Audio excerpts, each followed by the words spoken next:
a roundtable conversation co-hosted by the Atlantic Council and Nanotronics on the importance of new approaches to trust in manufacturing. This is an important issue because just about everything that is produced nowadays involves parts from overseas, parts from different countries, different companies.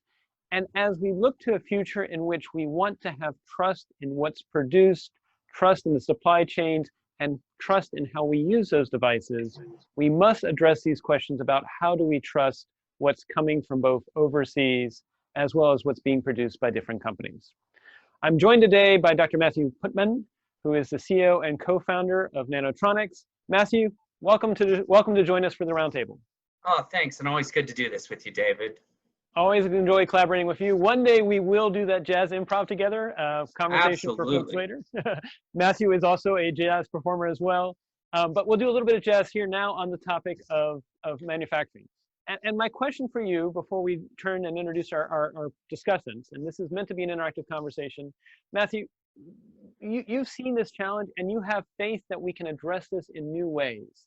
What gives you confidence or what gives you support that we can find better ways of doing trust in manufacturing than just closing borders and trying to produce everything solely within a single company? What gives you hope in that space?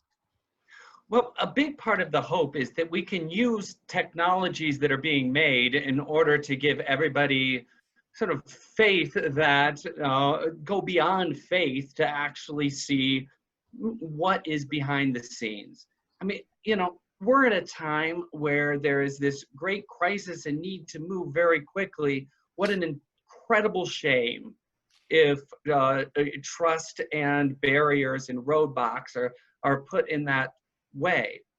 However, we have tools that, you know, really are able to diagnose problems. And I'm interested in hearing about those kinds of diagnostics.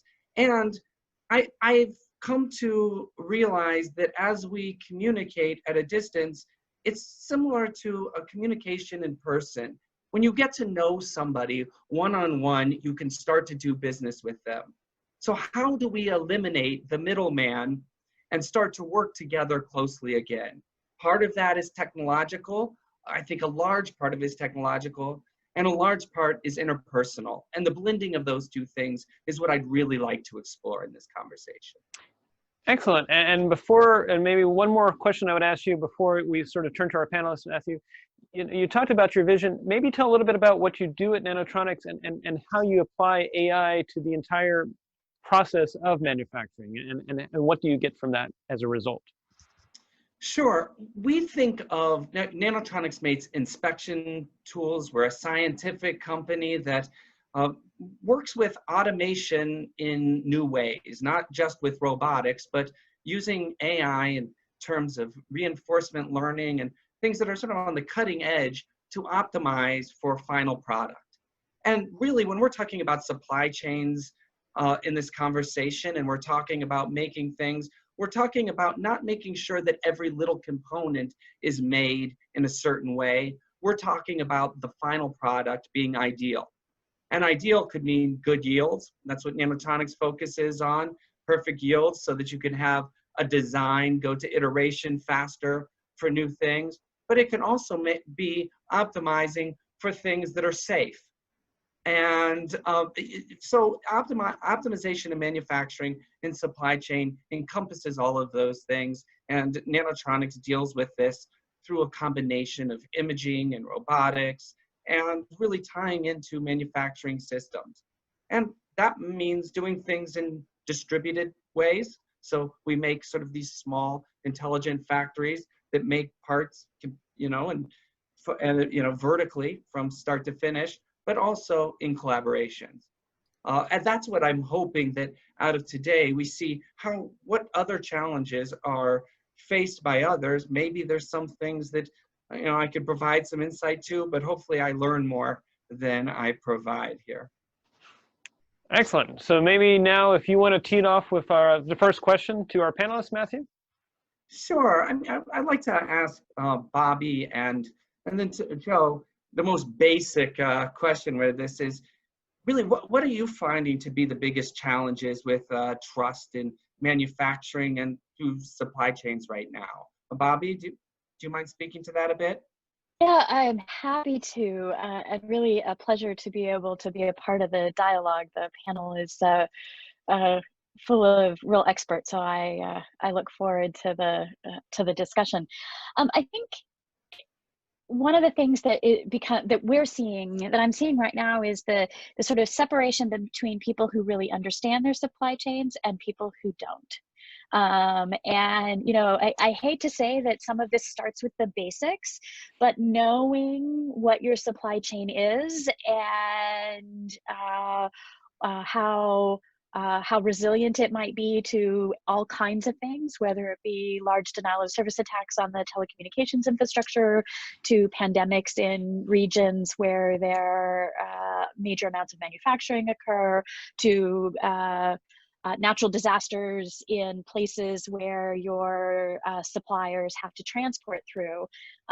There are lots of reasons why you might need to think about your supply chain, but if you don't even understand it, there's really no place to start to build trust within it. You get exposed. So if we separate those two communities and say that the individuals who need to do a better job understanding their supply chain have, you know, to start with the basics, then they can evolve from there. I think I agree with you there, Matthew. There is great opportunity because in so many ways we have and are exposing data about everything from manufacturing to transmission to sustainment to maintenance. And that data can really help us build a rich understanding of how things are built and what the complexity of interactions are, and enable us to do kinds of management of those kinds of activities. For the community who really well understand their supply chains, then I think the part that becomes so important is really making sure you understand all elements of it, not just what it is, but the distribution and transmission, how products are then used and sustained and updated. And again, for software intensive products, there are some innovations coming into this space as well, with the idea of software bill of materials that can be automatically generated out of software tooling infrastructures. Hardware has some of the same initial concepts, and so I think it's this moment where if we can think about strategic policy decisions, perhaps we can tip a little bit towards more transparency, which I think is foundational for trust. Great, interesting. Joe, I mean, to play off this, I mean, certainly same question I have for you, but are you seeing any unique vulnerabilities right now that you didn't see before when faced with new challenges and trust in these issues around supply chain? So I think that I'll start off by saying the views that I'm going to give are the views of my opinions, not of the USG, as I should do. But what we've kind of noticed, and so I kind of think that Bobby kind of hit on it really quickly in the policy realm, right? So I'm on the other side of that fence, right? So in my work in the tech field, as well as in my work here within the government, one of the things I notice is that I am faced with regulations that don't allow us to have supply chain logistics from certain areas. And the reason that is because we're trying to protect our intellectual property, but also protect the country. And so some of the things that as I look back and look at the supply chain and working in the tech field, that, you know, doing government contracts for the Department of Defense, one of the things we noticed is that we have to track everything down to the last nut, down to the last bolt, because if we don't, and something fails, or there's a hack that's dropped in there, we are ultimately responsible for that, being the companies that do contracting with the DoD or any other federal agency. And with that, it brings your large list of people down to a much, much smaller list. And so I think that you lose some of the innovation, and I think you lose some of the diversity of thought by bringing that list down. And on the other hand of that, I understand that you have to do those things for the security of the nation, the security of your troops on the ground, or whatever else you may have.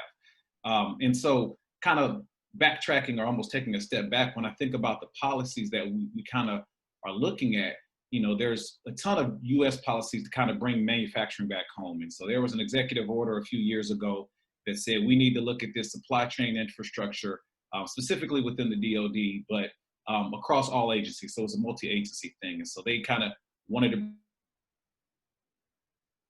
bring our workforce up and try to make sure that we understand that our workforce is encompassed by, you know, that we can bring a STEM workforce into the market that is able to do the things that we are now outsourcing. And I'm looking at some of my notes here.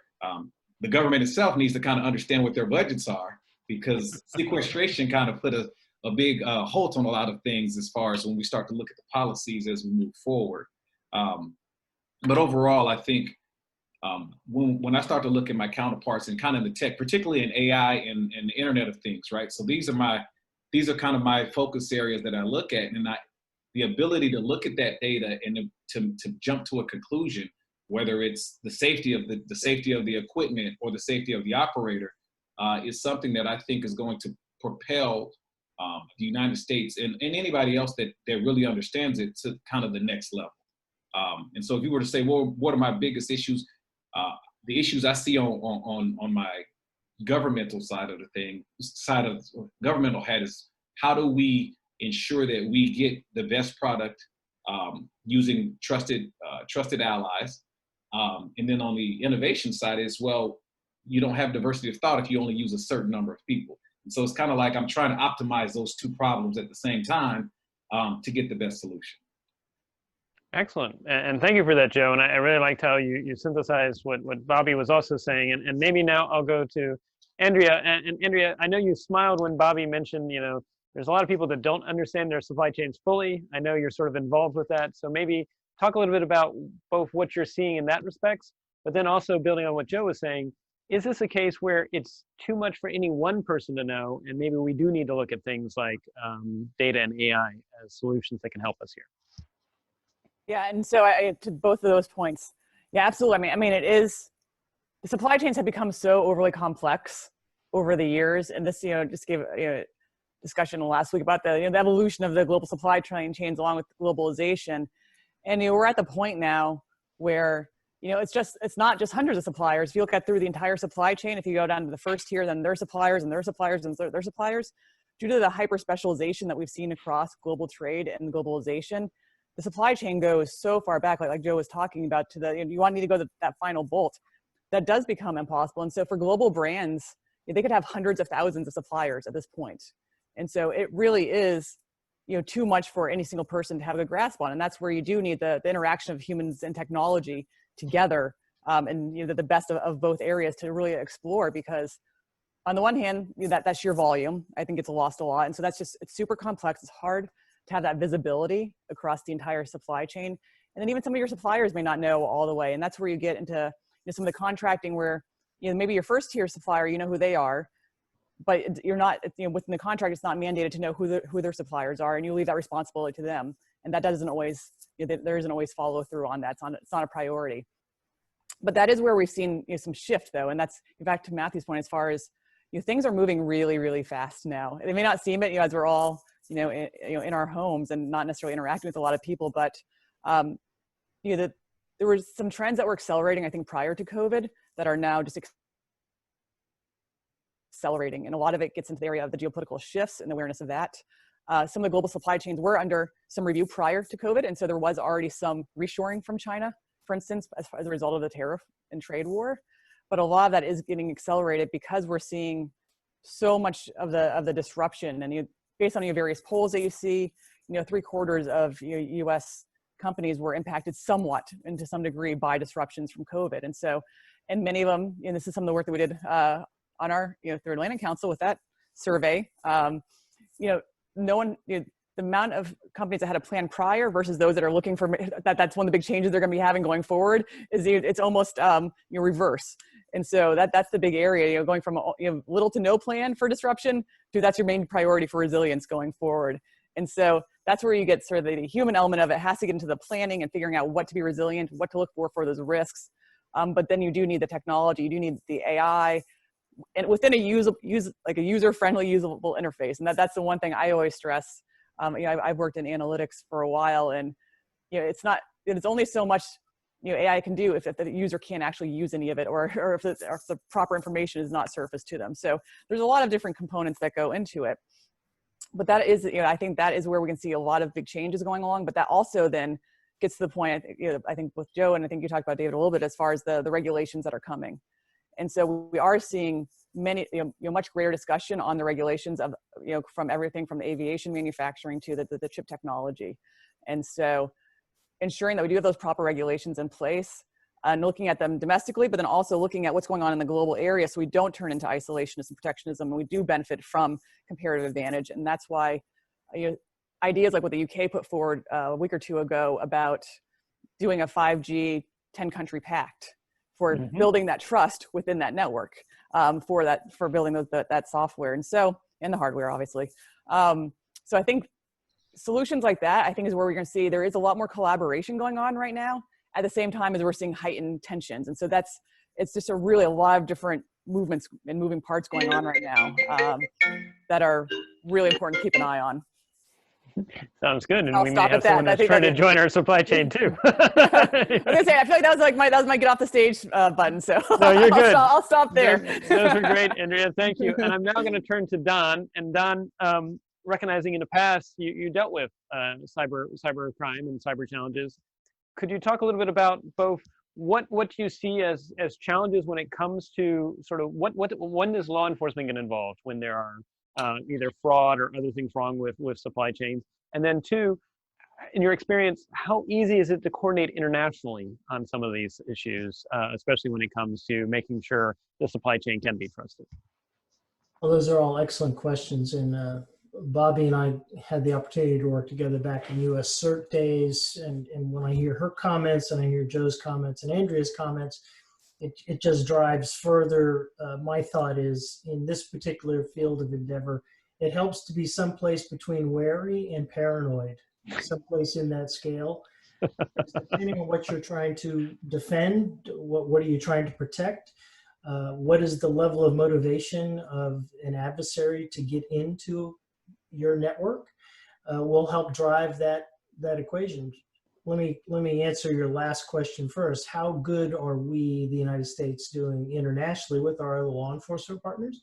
Some of them, it's extraordinarily good. It really is extraordinarily good. And I'm not just talking the Five Eyes, greater communities, because so many nations are under siege, quite frankly, from an intellectual property standpoint, theft of not just trade secrets, but also individuals trying to launch disinformation campaigns in the middle of their election cycles, just you name it, all those kind of things. I think something that's very, very instructive right now is the U.S. State Department has just released a request for comment, for lack of a better term, on their clean path plan for 5G. In other words, show me that my communications between my embassies and consulates are riding along on trusted networks, on trusted pieces of fiber, using trusted pieces of hardware. So when I hear what Matt had to say early on with what he's doing at Nanotronics, I remember back in the TSCM days, which is technical surveillance countermeasures, I would physically want to examine those pieces of equipment to make sure somebody didn't leave a little extra feature for me or a little extra something else. Well, now I not only need to do that, I have to have software chain risk management. What software is running on those devices? Excellent. Well, and thank you, Don. And it's interesting that both Andrea and you mentioned 5G. So maybe we could talk a little bit about that here, because that does seem to be the political hot potato of the moment. And then we can circle back to manufacturing as well. Maybe for all panelists, and then maybe we can even also open it up to questions from the audience. There's been a lot of hand-wringing about 5G. It seems like policymakers are looking for policy solutions, but it's interesting that you both mentioned that there may be technological fixes, that if you can have confidence that the hardware is only doing what it's designed to do, there are no backdoors, and that the software is only doing what it's being designed to do.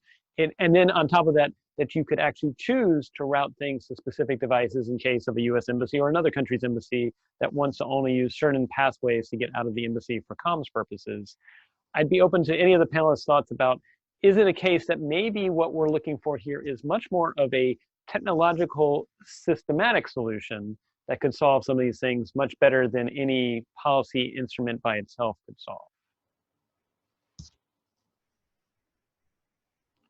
Well, I'm not a panelist. Am I allowed to speak to this? Of course, you go first, Matthew, and then maybe we'll circle back in alphabetical order. Well, but yeah, my first, go mind first. ends up being more as much of a question along the same lines. But I think that the last, I don't know, 15, 20 years have been focused on software intrusions. So you keep building larger and larger firewalls and dealing with potential cyber criminals. But there have been moments, Stuxnet being the more famous one, where you're dealing with a type of cyber warfare. Now, that can go both ways, right? And it's more on the production side of things. So when I think of the 5G network, you could think of how communication is happening, but what about on that hardware level that you are certain that there is not a man-in-the-middle attack, that just can't be caught with any type of normal software cybersecurity. And I think that this is really an area where there is going to be more focus. How are things made so that you know that no matter what setting you're looking at and things look like your process is running smoothly, in such a complex multinodal system as 5G, how can there either be a protocol or a suite of software, something that allows you to run within that domain? Certainly something we're focusing on as a sort of, it's actually sort of a tweak to being able to run factories and correct and notice and have alerts to when things change in order to make a better product. There, I think, are ways to make sure that in every element that you're getting, if every device, to Don's point, doesn't have a little something in it, then your 5G network should also be clean. But I would love other people who are deeply involved in this to give some feedback on this as well. So maybe we'll go in alphabetical order. Andrea first, and then Bobby, then Don, and then Joe, and then we'll go to, I think we have a question from the audience after that. So maybe Andrea first. Sure. So I would still go back to, you need both the policy and the tech, and part of it is, if we do even get to the point where you have the technology where you can get that sort of seal of approval, who's setting the standards for that and determining what accounts for and what different conditions have to be met for that seal of approval. And that's where I do get worried at the global level, where China is driving more so than the US, the standards for 5G. And so I still would want to have, I want both. Maybe if I'm aspiring big, I want to have the democracies setting both the standards and developing the technology. But I would also go into the aspect of data, and this is where the encryption debate actually comes into part of this as well, which to me is still worrisome that we're thinking about weakening one of the most foundational ways to protect our data. And so we still want to have the end-to-end encrypted data going through it, and the discussions on backdoors for that can very easily, if it turns out that becomes successful, that can then segue into the technology as well, and arguments making the exact same claim that, well, we just want to have it for certain people to have access, not others. And so those are areas where I get concerned about that quite a bit. So I'd focus on that and make sure that the data becomes a core component of it as we're thinking about 5G and looking at how the global standards are out there and who is shaping them. Excellent. Thank you. Bobby? So I'm going to quibble with your much better commentary. So sort of similar to Andrea, that sort of I want my cake and eat it too, kind of, because I don't think it's about whether the policy can do it much better than the technology, or the technology can do it much better.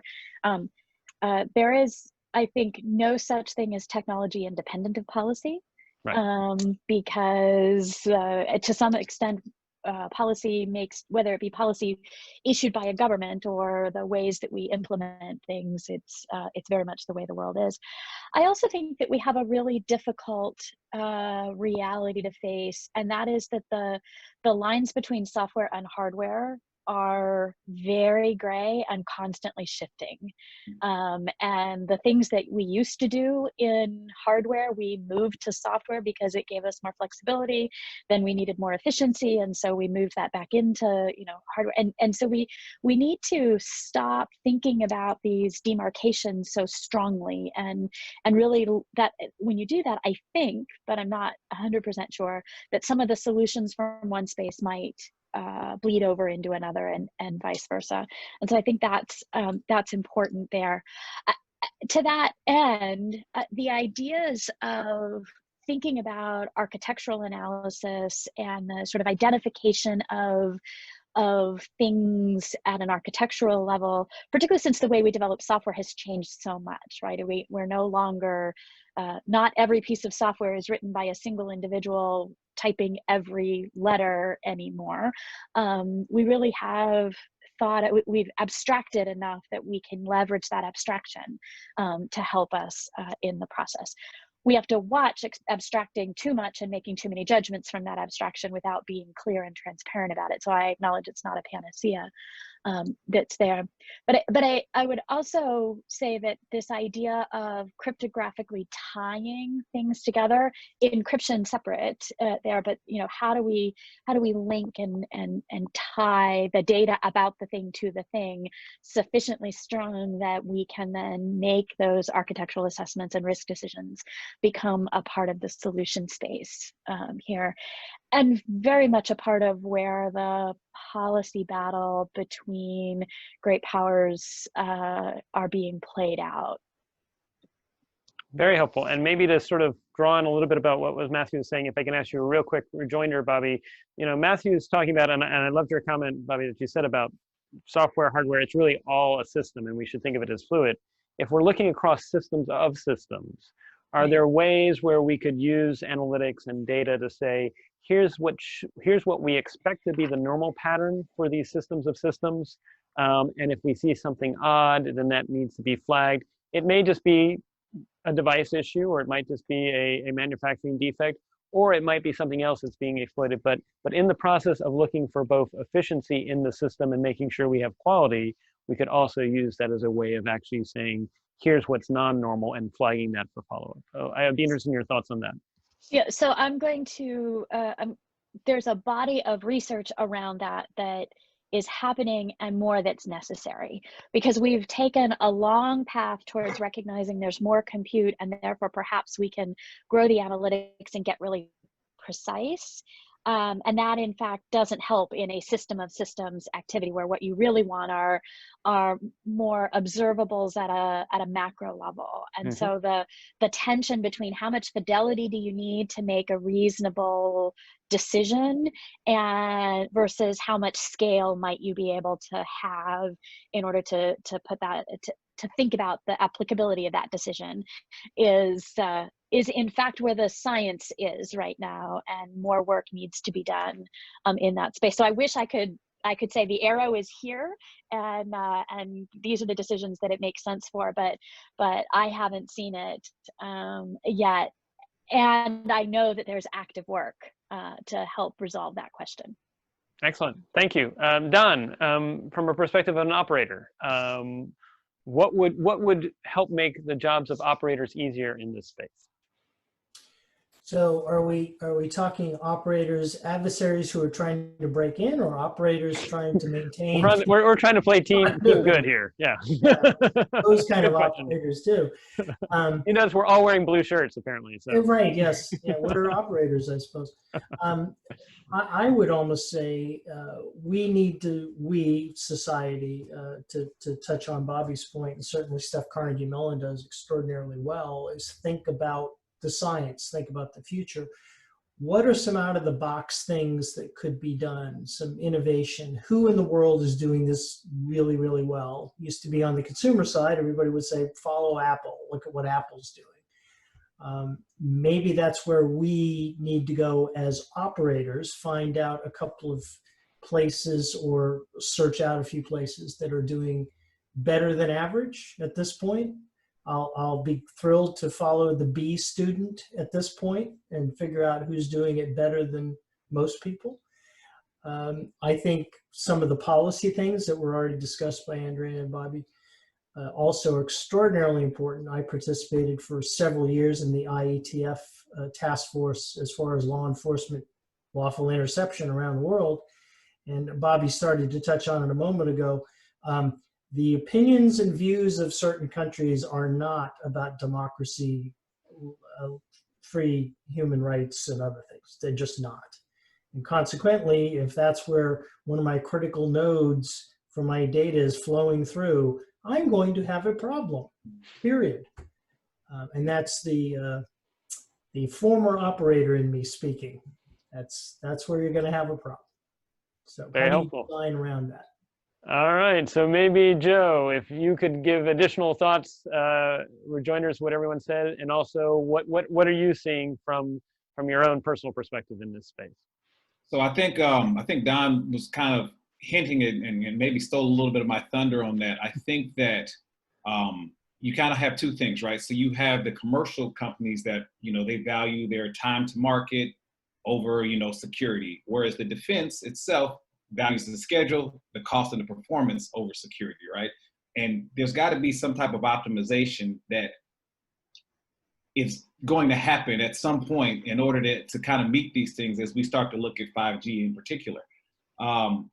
I don't have the solution for that, but I do know that we need to follow, at least in my opinion anyway, we need to follow the commercial industry because they are allowed to, they're allowed to have the freedom to check any avenues that they think may be worthwhile from a market analysis and a monetary standpoint. And at some point, USG, when we let go of some of the best ideas that we have that have come out of DARPA or come out of something within the defense network, they sprawl into the standard atmosphere, into the atmosphere. You look at GPS, you look at even memory foam out of NASA. Like these things sprawl as soon as they leave these tight knit hands. I think that crowdsourcing, when you start looking at programming and some kind of these crowdfunding platforms and open platforms and coding. I mean, in my history of looking at coding, anything that was open source, I'm able to build upon it, right? So that doesn't necessarily attack the security of the platform, but it does allow you to have innovation. At some point, if you separate the cybersecurity with end-to-end encryption and things of that nature, you're building something that is optimized for its performance and having security. I don't want to say on the back end because you always want to have it, as you said, a systems approach, right? You always want to have it in your forethought, but you want to be able to allow the engineers to innovate, and you want to be able to have those folks on the ground in 5G. There's so many ideas that are out right now, from a military perspective and from a commercial perspective, that it's mind blowing. So how do you ensure that you get all of those ideas on the table and pick the best of the best, following the commercial industry, and then implement the necessary standards that you need to ensure that you're not having someone sneak into your back door and shut down something that's critical, through the Internet of Things. I didn't give you an answer. I just gave you kind of my thoughts. Oh, I think that's great. I mean, as it is, if it was easy, we wouldn't be having this conversation, right? Fair enough. So now we've got some questions, and I'm going to take them from the audience. And if other people have questions, please put them into the chat. I'm going to repeat the question that people have typed, but if the person who asked the question wants to do a rejoinder, just turn your camera on and put your hand up. But I will at least read the question that they've asked and ask it of the panelists as well as you, Matthew, as well.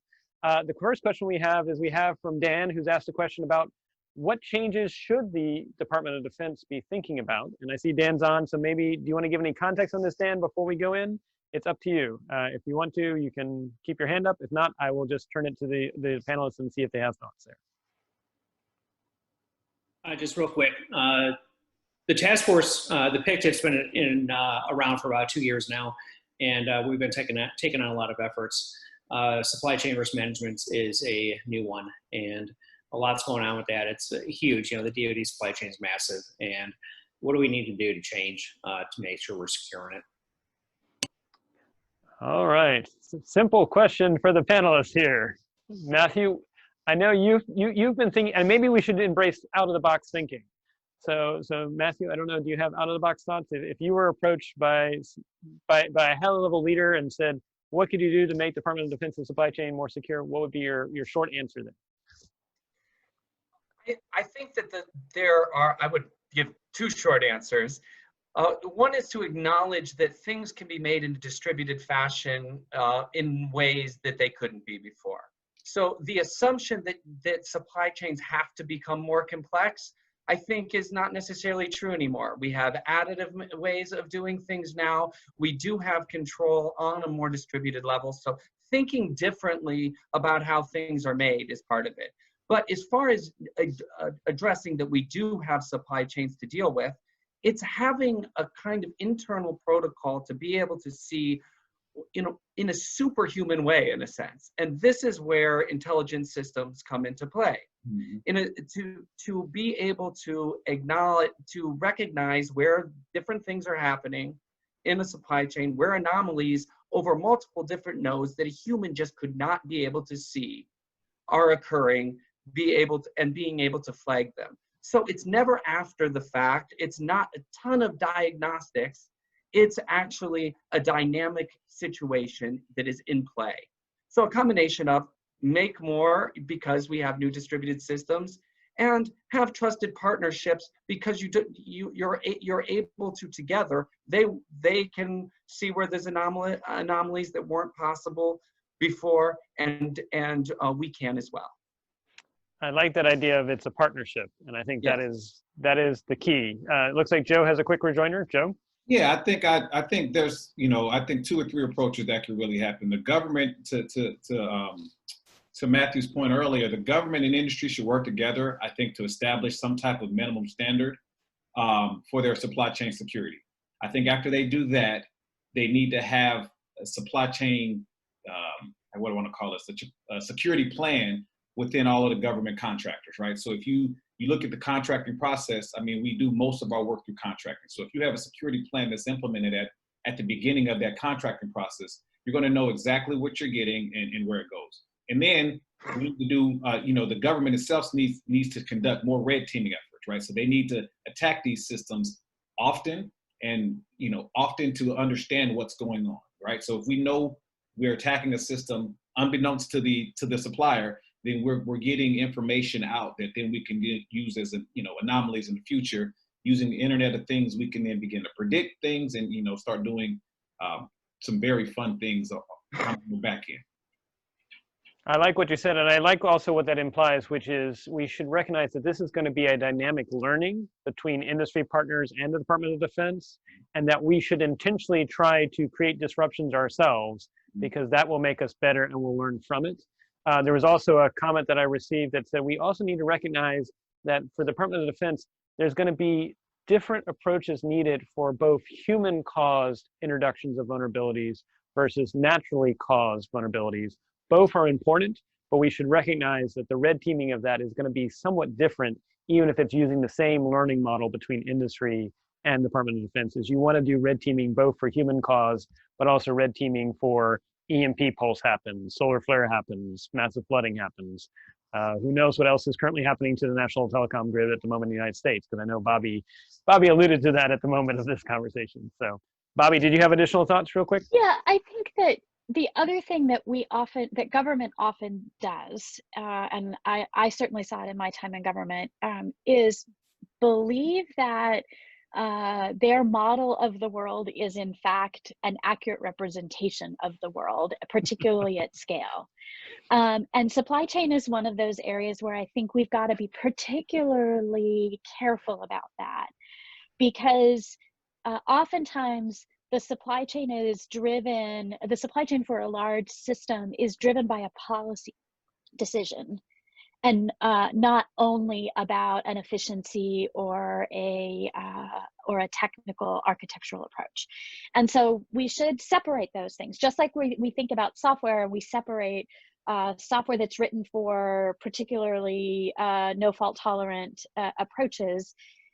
We have to treat that differently than the software that is written for, you know, running Candy Crush. In that activity, we need to think about the supply chain in that same way. Excellent.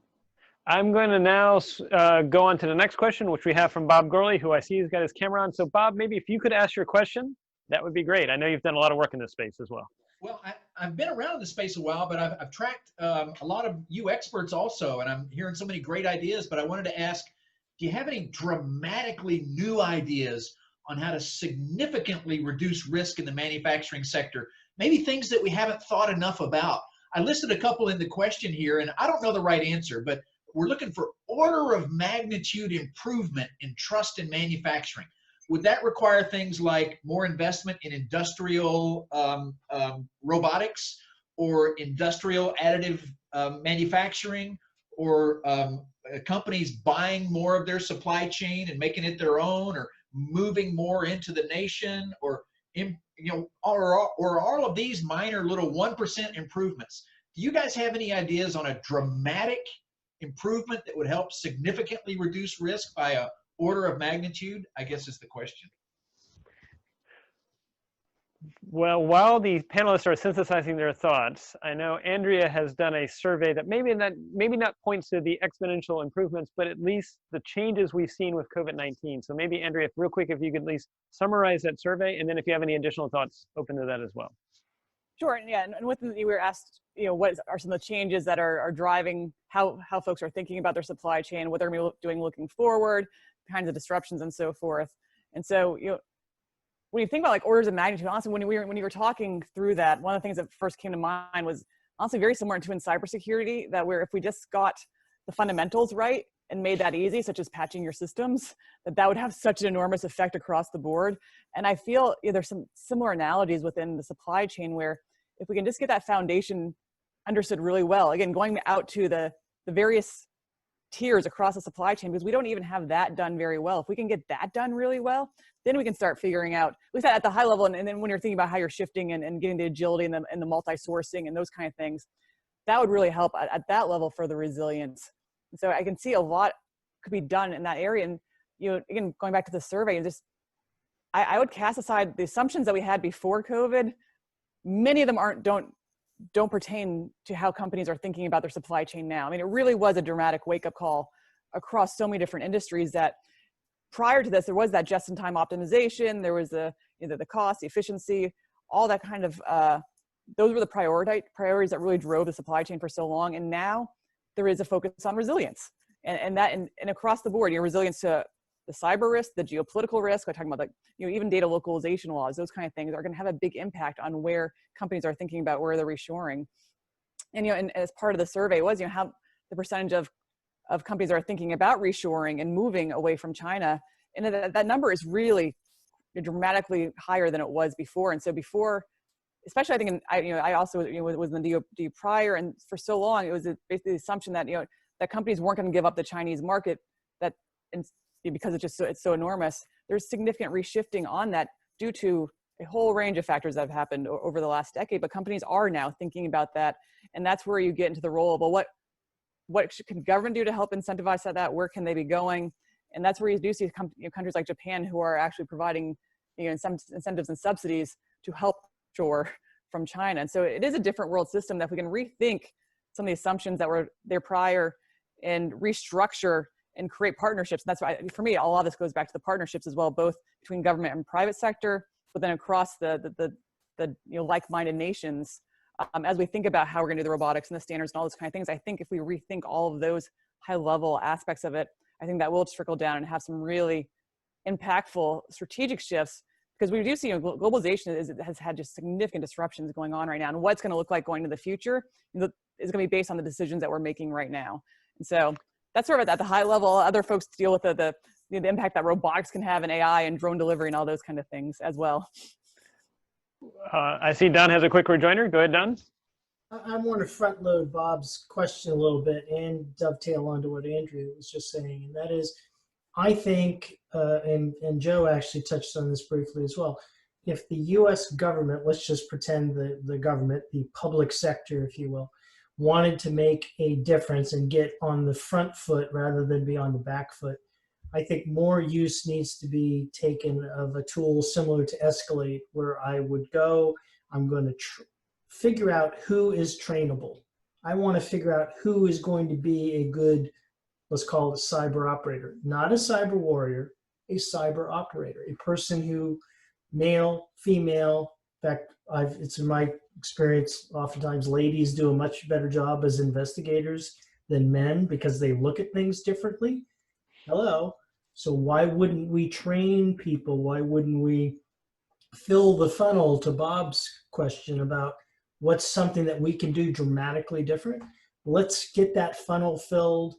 but not fill it with just people's names, have done some pre-selection, have done some determination. Are they going to be good at this? And then throw a lot of resources towards that, which is, I believe, what your alma mater, Joe, is thinking of doing at Fort Gordon, as an example, in the next year. And what I like about what you're saying, Don, is we also need to recognize that in 2 years or less, if all things proceed apace, and they may even accelerate, we're going to have 10 times as many network devices on the face of the planet as we are human beings.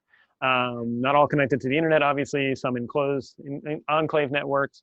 But at that point in time, we may actually need to think about, is this a case where it's both pairing, like you said, skilled cyber operators, but also pairing them with machines just because of the sheer volume of making sense of all of these sensors. And so that's actually training a new workforce, a new approach, developing an entirely new curriculum.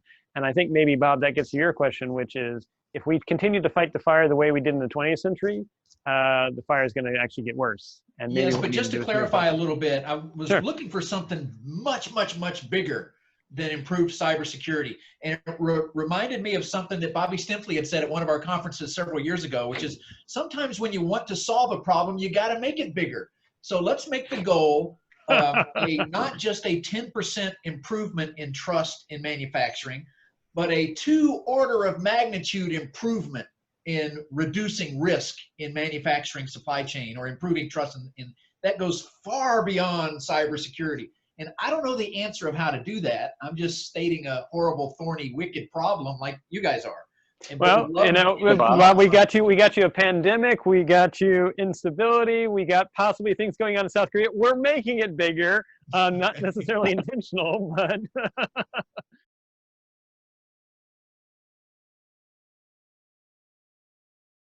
Eric asked an interesting, timely question.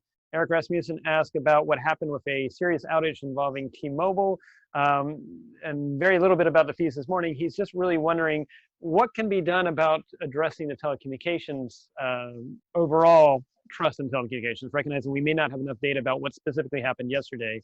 But Don, I wonder if you might be willing to comment, and then Joe and anybody else who wants to comment on the telecommunications side. Yeah, sure. Just very briefly, and then I think Joe will have some thoughts on this as well.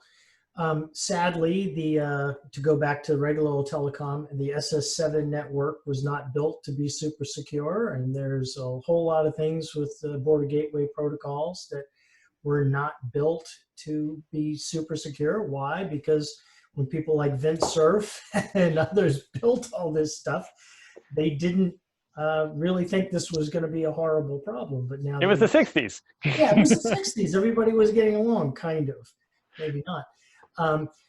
Some of this is going to have to be a deep dive forensically, figure out exactly what happened. But I will remind everyone that several years ago, because of a glitch in a few border gateway protocol routing tables, 17% of the world's internet traffic flowed through China for a period of time. What could go possibly wrong with that? Yeah, exactly. So I think we certainly T-Mobile and others are looking at this very, very closely, because this is borderline on a catastrophic sort of issue if this continued to occur, particularly during times of crisis. Well said. Joe, do you want to offer any rejoinders? Sure. So I think, you know, I took a look, actually was taking a look at this morning, and I started to look at the infrastructure. The infrastructure we have right now for our telecom industry is just not built to handle what we are trying to do on an everyday basis. I think that what we do is we try to have these incremental changes from 3G to 4G to 5G, and have not gone back and fundamentally fixed, if you want to ask me, 1G. We haven't fixed what we're trying to do on a baseline. I think that while I'm not as familiar as to exactly what happened, I do know that those same lines run most of our critical infrastructure throughout the country. And so we start to be concerned about other ways that we can be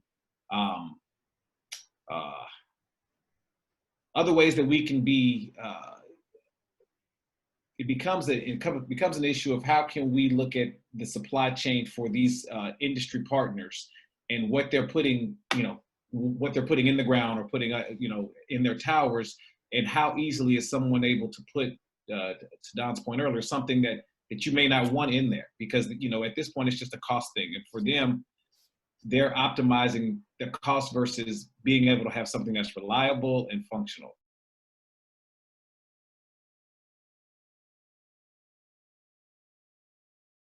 So we have a very deep question from Doug, which could probably easily be a whole nother discussion here. But Doug, maybe if you're still available, if you could ask your question, and maybe Matthew, if you'd be willing to tackle it, and then we'll go to final thoughts from everybody. But I think if anybody could handle it, I think Matthew could. So Doug, if you're willing to ask your question, if not, I'll ask it for you.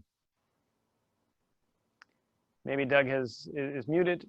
If you're not there, Doug, I'll ask for you. So Doug is basically asking, how do we deal with the fact that not all supply chains are deterministic, and that there are some non-determinism that's associated with that? And I know you've looked at this from a question about how we make things more effective in terms of quality control, Matthew, but I wonder if you might have some thoughts about what you've been seeing when you've been trying to apply computer vision and AI to the manufacturing process there.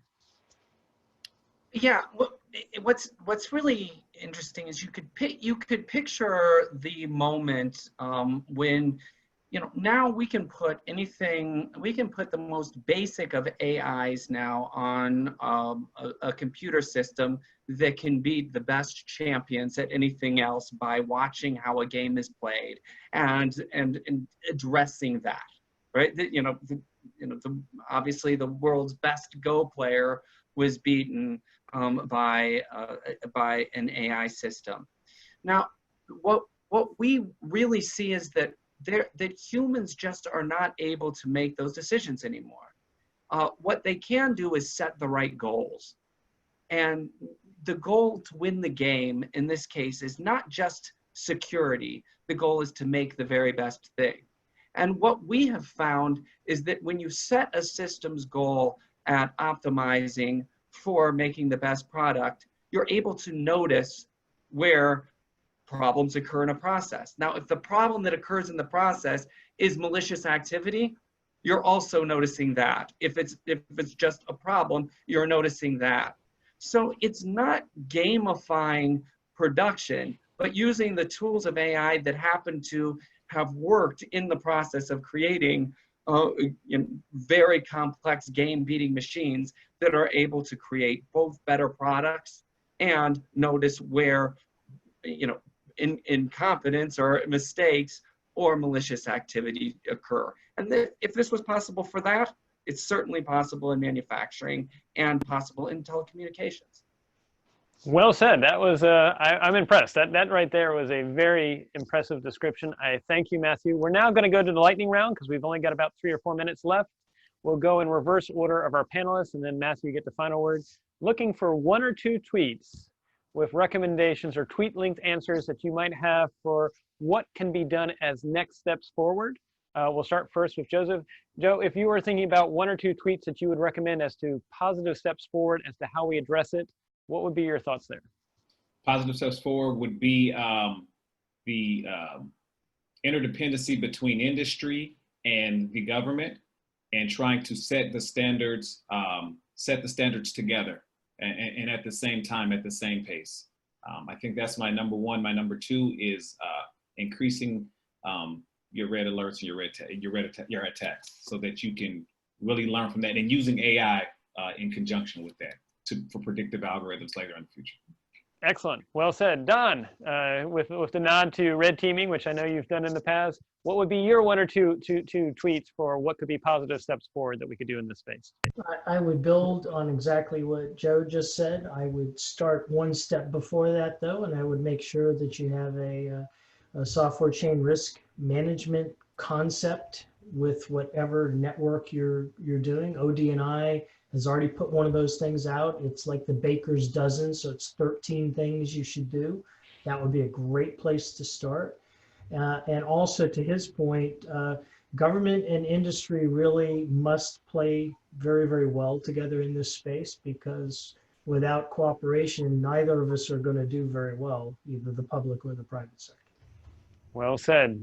United we stand, divided we fall, and right now we might be a bit divided. So thank you on that, Don. Now I'm going to turn to Bobby. Bobby, your 1 or 2 tweets that you might recommend for positive steps in the space here. So think about solutions in this space outside of this space. When I think about how we are engaging in the geopolitical construct, we tend to be very transactional and inside our silo. And I think there are going to be solutions to some of the commentary that Matthew made. I think there are going to be solutions and opportunities here if we expand beyond it, industrial formal methods, the application of additional technology back into the space. And so I think that's going to be important. All of that is predicated on doing some of the basics though. And so, not losing sight of that. Excellent. Thank you, Bobby. And you warmed my heart by mentioning formal methods. That made the computer scientist in me happy. Okay, Andrea, as the final thoughts before we go to Matthew, 1 or 2 tweets that you might recommend in this space for positive steps forward? Yeah, and I'll just build upon it. I think I agree with what everyone said. Some great points. I'm really the role of collaboration, and I'll take it up from just the partner, the private sector and government within the U.S., but to the globally. We really are at an inflection point right now. There's fast-moving countries moving ahead, looking more for the techno-dystopian future that we do not want. We need to take some leadership and guide that collaboration. And now is the time to do that. On the private sector side, priorities and incentives are shifting, and they are focusing much more so on the resilience. And so now is the time to make those changes for greater security and visibility. But that entails looking at risk differently. And so I think that's some of the points that were there. And so look at risk really holistically. And it is cyber risk is a huge component of it. The geopolitical is a huge component of it. But look at the natural disasters and climate change that's coming. And it's just a broad range when you look at it holistically. And now is the time. So it's a great chance to really make some good solid changes. Excellent. And I like how you point out it's about thinking about risk holistically. And that gets back to Bob's point as to what's changed. And I think what we have seen is up until now, before COVID-19, risk was one of those things, yeah, we'll get around to it. Well, it's happened and it's now real.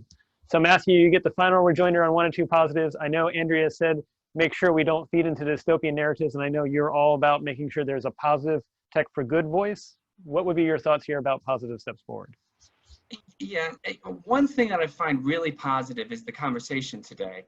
From these different areas, I have tended I'm certainly a utopian that thinks that there are inventions that can only be held back through certain human problems of not being able to communicate and coordinate. There seems to be a desire to eliminate a kind of middleman between collaborations within a supply chain that I'm hearing from everybody. And I wanted to thank everybody for that. People do speak to people and work well together and align towards good interests. Nobody wants to see pandemics take over the world. Nobody wants to see nobody wants to see lack of progress in foundational technologies. Yes, there are bad actors, but once we start working together, there is a way to make this happen. And I'm really excited to hear that there is not a disruptor in the middle of this, that instead there's some unification in all of our ideas. So thank you all so much for this. I want to echo Matthew's thanks. This has been a wonderful discussion. We really appreciate it. We need to do more of these conversations about how we can lead the ball forward, because we know there's going to be action steps done. It's our job to make sure those action steps are informed and smart. With that, I thank each of you for being positive change agents and look forward to next time when we continue these discussions. Yeah, thank you, David. Thank you. Yeah.